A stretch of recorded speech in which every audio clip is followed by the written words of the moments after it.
Hello, I am Cece Rivera, and today I want to focus on suffering. Now, suffering is very difficult for people to understand. However, a mirror of hating oneself causes suffering in other people.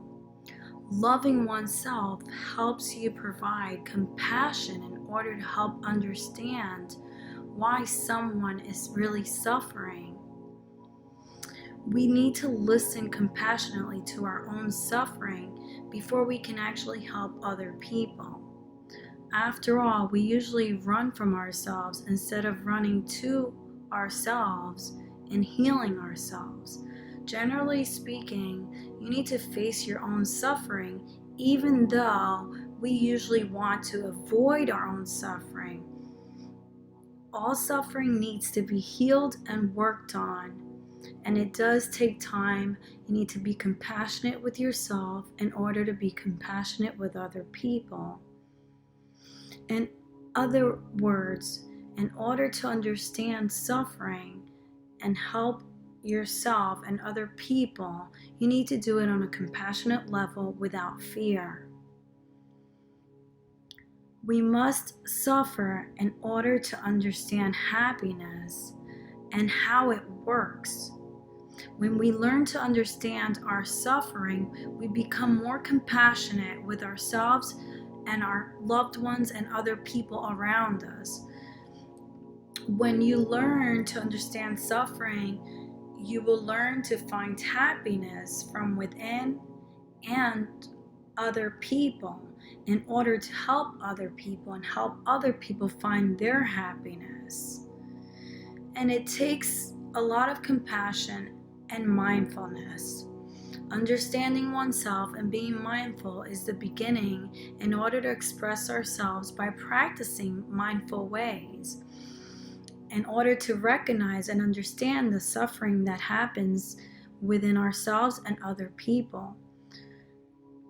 Understanding and embracing our own suffering and in other people, we learn to communicate with a better intention in order to be more compassionate and be less judgmental for other people that are suffering and ourselves.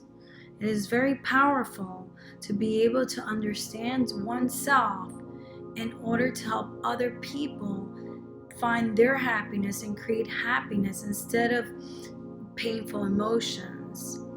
So it takes a considerate person to learn to listen and practice deep listening skills in order to be mindfully and compassionately available to have good intentions in helping other people to suffer less with their issues, whatever their suffering may be. And this in turn helps the person encourage the other person by using these deep listening skills and with an intention that is clear and not filled with fear.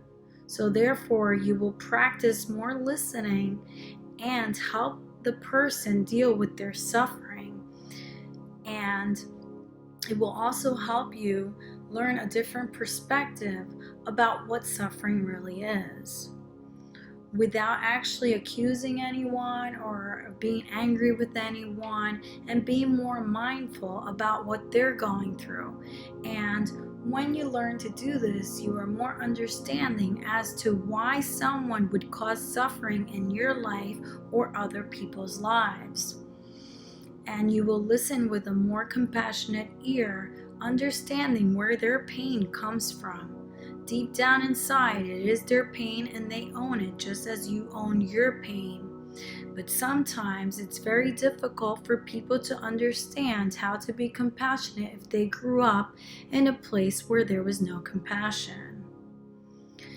With this being said, if you continue to do compassionate things and compassionate listening, then you will be able to express yourself in a more compassionate way. And this will allow you to have a totally different perspective on what suffering really is. As I stated before, in order to understand happiness is, one must understand the deep understanding of what suffering is and be more understanding to other people. And in doing so, you will learn to handle suffering better, and happiness will come more natural without even trying. And the more you practice compassion and less suffering, the more happiness will be formed from within. Love and healing.